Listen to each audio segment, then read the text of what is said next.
Hello knitters, Barbara Benson here. I am an independent knitwear designer who also likes to make videos here on my YouTube channel, Watch Barbara Knit.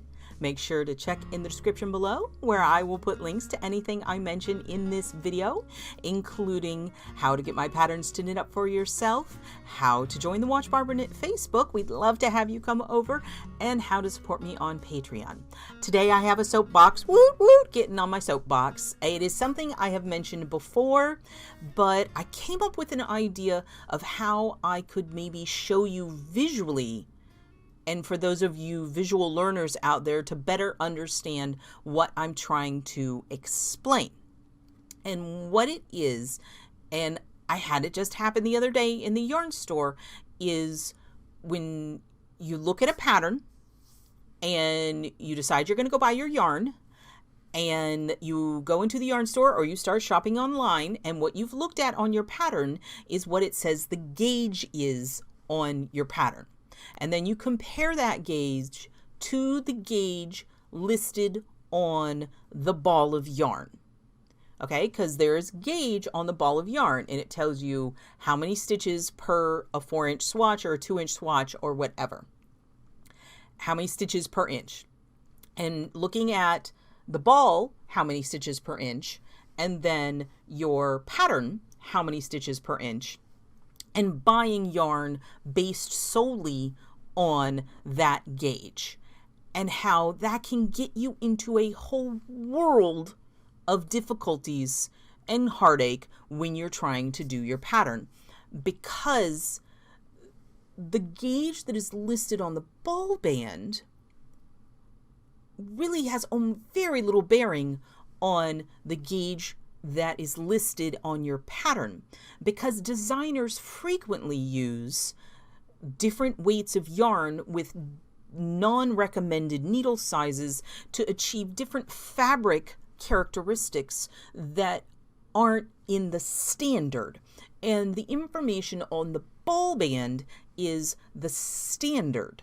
So, and I've tried to, you're going to get different drape, you're going to get different densities, and you're going to get different yarn usages with different yarn weights at different gauges. The question is like, what needle size can I use with a given yarn weight? Honestly, you can use any needle size you want. I mean, you can do it. You can try it. It's going to give you a different fabric. Some are going to be more successful. Some are going to be less successful. But there's nobody going to come and stop you from knitting DK weight on a 2. If you want to.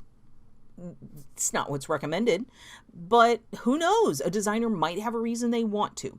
So what I've done is I have made some swatches. Swatches. So you can take a look at them, and I'm going to compare them and show them to you and talk about ball bands and talk more about this. And it's going to be one of my close-up hands video that we're going to cut to right now. I've got a lot of stuff here to show y'all. First, let's look at a couple of yarn labels. So this is utilizing the Craft Yarn Council standardization. It tells you that what was inside this label was the size 4. And if you go over here, this is your gauge information for the yarn. And what this is telling us is, see where it says 19S? That's 19 stitches, 24 rows over a 4 by 4 inch square on size 8 needles. So what they're saying is the average person with the average tension knitting on size 8 needles should get 19 stitches and 24 rows per 4 inches. This is you're going to find this type of label on more of the mass-produced yarns, and it's great information. This is another label. As you can see, it still has the Craft Yarn Council standard weight little booklet here, but it doesn't have the square, but it still is giving you the information. This is telling you 4.5 to 5 stitches per inch on somewhere in the range of a 6 to a 9 needle. So it's giving you a fairly large range, and that is giving you the information for the gauge. And this is telling you right on the label, it is worsted weight yarn. Here we have the standard yarn weight system. I will put a link to this in the description notes below. And what they're telling you is what the symbols are, what kind of yarns are in that category. And this is where things sort of fall apart for me, because there is in knitting a big difference between worsted and Aran weight yarn. If you just freely substitute those two, you might run into problems. But what we're specifically concerned about, that's kind of a different rant for a different day. This is talking about, and this is in stockinette 4-inch square, you know, their handy dandy 4-inch square. And what this is how many stitches you are going to get. So you're looking at this range. Now, the scenario that we are talking about is, here is your pattern. And what I want to make the point is this gauge often really has no bearing whatsoever and doesn't relate to the gauge on your pattern. Okay? This pattern, what it is telling you is the gauge is 9 stitches and 17 rows over 2 inches. So we're looking at, hang on, 9 divided by 2 is, so we're about 4.5 stitches per inch. So if you just looked at this and said, okay, this is 4.5 stitches per inch, and then we went to our handy dandy reference sheet, okay, what is 4.5 inches? So 4.5 times 4 inches, that should put us in the 18 stitches to 4 inches range. So that would put us here, if you're just using this kind of chart to inform yourself. So you walk into a store and you tell them either, I need a yarn that knits to 18 stitches per 4 inches, or I need a worsted or an Aran weight yarn. And if you walk into a store and tell them that for this pattern, you are going to walk out with the wrong yarn. Okay? In this pattern, the really important information is that's your stitch gauge, but it's on size 6 needles. And if you look over here, the yarn is 510 yards in 135 grams. That is a lot of yardage. This is a fingering weight yarn. Okay? So this is a fingering weight yarn being knit to what is essentially a worsted gauge. So if you walk into the store with just the gauge information, you're going to walk out with the wrong yarn. Now, the whole point of this video is I wanted to do a visual to make this more clear. Okay? So this is the fingering weight yarn. This is actually the actual yarn used in that pattern. I cast on, for both of these swatches, I cast on 25 stitches, I knit 4 rows of garter, I knit 24 rows of stockinette, and then I knit 4 more rows of garter and bound off. Since the idea is these were both purchased to be used in this pattern, I used a size 6 needle for both yarns.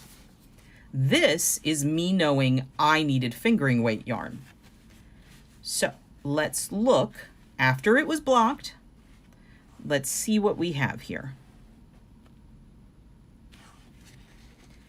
So we've got 1, 2, 3, 4, 5, 6, 7, 8, 9 stitches.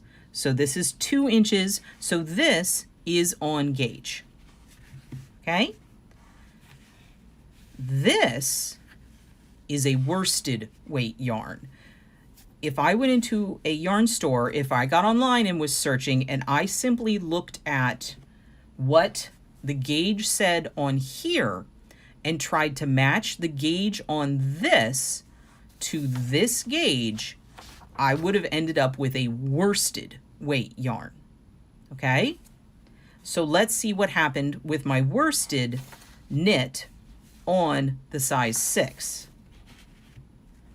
So we're going to line this up with a row. And what is our gauge? Hang on, get it lined up. Woohoo! 1, 2, 3, 4, 5, 6, 7, 8, maybe 8.5. So we are off. This gauge is not quite off. But you know what? You might say you can live with that. It's just going to be a little bit bigger. Fine. Because it is nice. But what I really want you to see is this is a worsted weight knit on a 6.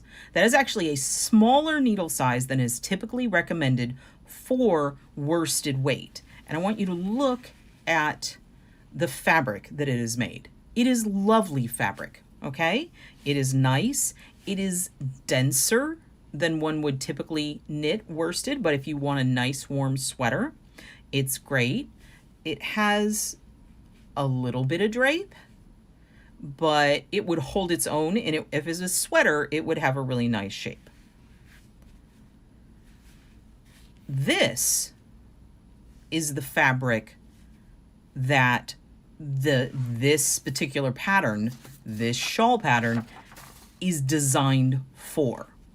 This is fingering weight knit on a size 6 needle, which is substantially larger than is typically recommended for a fingering weight yarn. And you can see it has, it flops. It has great drape. Here, let me pick this one up.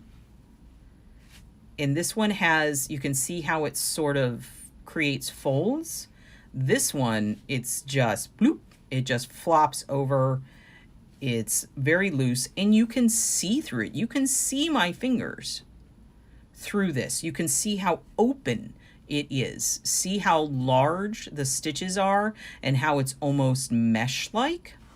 Whereas this is solid. It is a solid thing of fabric. You can't see you can see shadows of my fingers, but I'm just hoping you can see the difference. And I also want to show you, remember, same needle, same stitches, same rows, exact same thing. Look at the size difference. This one, because each stitch is a little bit bigger, is going to create a larger piece. Now, let's say you're okay. You know what? Whatever. I'm okay with it being denser. It's going to keep me warmer. I'm okay if it's not as drapey. It's no big deal. It's a big piece of fabric. I can wrap it around. I'll be nice and warm. It's a shawl. It doesn't really have to fit. It's no big deal. Okay? Here is the kicker that I want you to understand. So before I knit these, I just knit these out of scraps. But I weighed the yarn I started with, knit my swatch, and then weighed how much I had left over. This is my awesome handwriting. In the fingering weight, I had 11.69 grams. I weighed it afterwards. The ball weighed 7.06 grams. So that means I used 4.63 grams to knit my swatch. So this, 4.63 grams. It made a square that big. For the worsted, when I started, it was 16.98. The ball, when I was done, weighed 8.51. That means that my swatch took 8.47 grams. This swatch, weight-wise, took roughly twice the yarn of this. So the point I'm trying to make is, when you go into a store, the really important information you need is what weight is your yarn. And if you don't know what weight your yarn is, you need to know this. Because if you go into your yarn store, if you shop online, knowing how many yards per the weight of the skein is going to get you in the ballpark of what kind of yarn this is, what weight is the yarn. Now, the easiest thing to do is just Google fiber seed sprout and look on the company's website, and it will tell you somewhere what weight this yarn is. You'll find that it's fingering weight. This information that you need this much yardage is more important than this information when you are talking about gauge, because the whole point of this video is this gauge is the gauge of your pattern. The gauge of your yarn is almost irrelevant, because this number, these numbers here, these numbers, look here, it says guidelines only. The above reflect the most commonly used gauges and needle or hook sizes for specific yarn categories. What are you making here? Okay? Most of the time, what you're making and what they're saying is a commonly used, it's people using worsted weight yarn to make a sweater or to make an afghan. Okay? They're making a blanket. They're doing something that is knit in a fairly solid fabric. If you look at the recommendation for fingering, right? Here's our fingering weight yarn. But this is, no, see, this is weird. Again, this chart, sock weight yarn, sock and fingering. I don't know why it says fingering here too. Confusing. So fingering weight yarn. If you look here, the recommended needle size for fingering weight yarn is somewhere between a 1 and a 3. This pattern and many sock weight, fingering weight shawls that use fingering weight yarn use a 6 or a 7. They use larger needles, because this 1 to 3, the assumption is you're knitting socks, and socks are knit to a dense gauge so that they wear really well, and it makes total sense. So all of this is a guideline. It's to help you understand yarn better, but what you need to know when you are buying yarn is, what does your pattern say? What is your pattern telling you to buy? And what I wanted to do in this video is to show you the visible difference between this is 9 stitches for 2 inches. This is 8 stitches for 2 inches. So substituting in the worsted did not get you the right gauge, but even though they're close in gauge, look how different this fabric is. It is completely different. This is a lightweight, drapey, beautiful shawl. This is a dense, snuggly, warm sweater. I mean, you could make a dense, snuggly, warm shawl, but that is not what this design is. So I thought it was fun to have a little mad science experiment, because this is something I've tried to explain before, but I was thinking maybe it would help people to have more of a visual to understand what I mean when I say the gauge on your pattern doesn't really have a whole lot of relation to the gauge on your yarn. I hope that made my point, or helped those of you who maybe haven't understood when I've tried to talk about this in the past. Maybe it's converted you, maybe it's made you understand better what I was trying to explain, because, you know, sometimes visuals work better than trying to explain things with words. So that is my little soapbox on gauge on ball bands, because really they don't tell you a whole lot based as to whether or not that yarn is suitable to use in a specific pattern.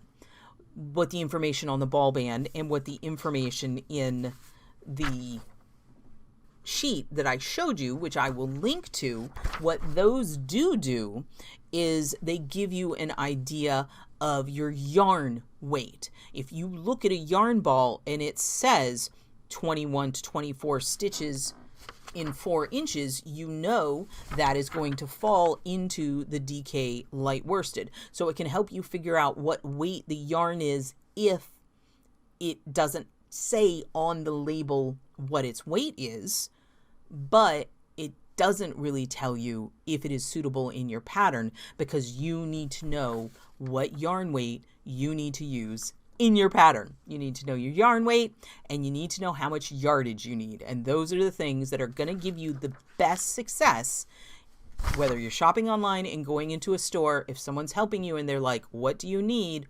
You need to know the yarn weight, and you need to know the yardage. So yardage per weight is even better. So I hope you all enjoyed this one.